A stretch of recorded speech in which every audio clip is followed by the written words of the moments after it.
Hello guys, ഇന്ന് ഞാനിവിടെ പുട്ടും കടലയാണ് ഗൈസ് ഉണ്ടാക്കിയിരിക്കുന്നത്. ഗോഡ് കഴിച്ചിട്ട് ഗോഡുവിൻ്റെ അവസ്ഥയല്ലേ, എക്സ്പ്രഷൻ എന്താന്ന് നമുക്ക് നോക്കാം. ഇത് ഞാൻ ഉണ്ടാക്കിയ പുട്ട്, ഇതാണ് ഗൈസ് ഞാൻ ഉണ്ടാക്കിയ കടലക്കറി. നോക്കൂ ഗൈസ്, കണ്ടില്ലേ? നമുക്കിത് ഗോഡിന് കൊടുക്കാം. ഗോഡു ഏത് വേണം? ഡൺ. ഗോഡു എടുക്കൂ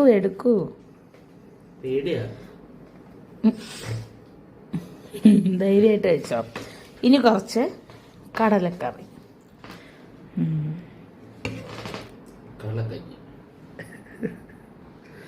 തിന്നിട്ട് എങ്ങനെയുണ്ടെന്ന് പറയണേ.